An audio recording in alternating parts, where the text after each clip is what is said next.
Erik Erikson. Stages of psychosocial development. Erik Erikson was an ego psychologist who developed one of the most popular and influential theories of development. According to him, personality develops in a predetermined order through 8 stages of psychosocial development, from infancy to adulthood. During each stage, the person experiences a psychosocial crisis which could have a positive or negative outcome for personality development. Mastery leads to ego strength. A sense of competence motivates behaviors and actions.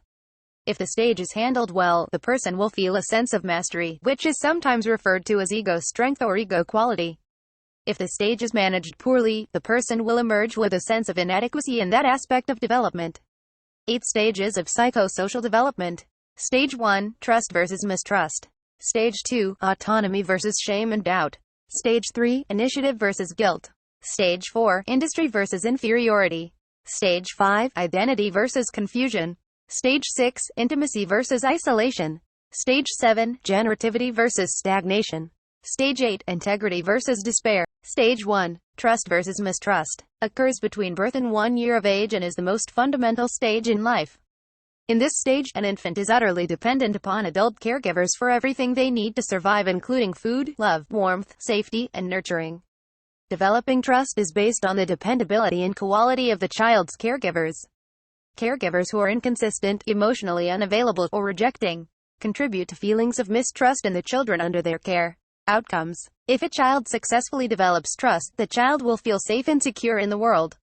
Failure to develop trust will result in fear and a belief that the world is inconsistent and unpredictable. Stage 2, autonomy versus shame and doubt, takes place during early childhood, age 1.5 to 3 years of age, and is focused on children developing a greater sense of personal control. At this point in development, children are just starting to gain a little independence. They are starting to perform basic actions on their own and making simple decisions about what they prefer. By allowing kids to make choices and gain control, parents and caregivers can help children develop a sense of autonomy. Potty training plays an important role in helping children develop this sense of autonomy. Erikson believed that learning to control one's bodily functions leads to a feeling of control and a sense of independence. Other important events include gaining more control over food choices, toy preferences, and clothing selection.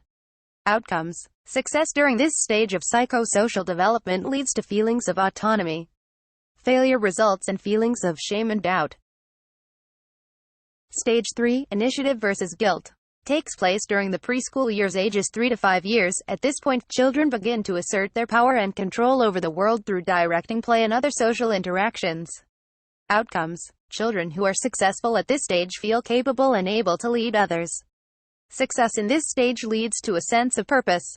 Those who fail to acquire these skills are left with a sense of guilt, self-doubt, and lack of initiative. Stage 4, industry versus inferiority, takes place during the early school years from approximately ages 5 to 11. Through social interactions, children begin to develop a sense of pride in their accomplishments and abilities.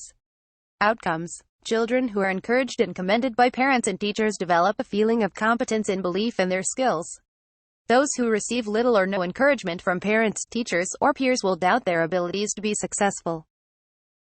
Stage 5, identity versus confusion, takes place during the often turbulent teenage years, 12 to 18 years. This stage plays an essential role in developing a sense of personal identity which will continue to influence behavior and development for the rest of a person's life. Teens need to develop a sense of self and personal identity. They are referring to all of the beliefs, ideals, and values that shaped by our experiences and interactions with others and guide a person's behavior as we age. Outcome. Success leads to an ability to stay true to yourself, while failure leads to role confusion and a weak sense of self. Stage 6, intimacy versus isolation, 18 to 40 years, covers the period of early adulthood when people are exploring personal relationships. Young adults need to form intimate, loving relationships with other people. Outcome. Success leads to strong relationships while failure results in loneliness and isolation. Stage 7, generativity versus stagnation, 40 to 65 years. Adults need to create or nurture things that will outlast them, often by having children or creating a positive change that benefits other people. Outcome. Success leads to feelings of usefulness and accomplishment. Care is the virtue achieved when this stage is handled successfully, while failure results in shallow involvement in the world. Stage 8, integrity versus despair, 65 and above, occurs during old age and is focused on reflecting back on life. People look back on the events of their lives and determine if they are happy with the life that they lived or if they regret the things they did or didn't do. Outcomes. Those who are unsuccessful during this stage will feel that their life has been wasted and may experience many regrets. The person will be left with feelings of bitterness and despair. Those who feel proud of their accomplishments will feel a sense of integrity.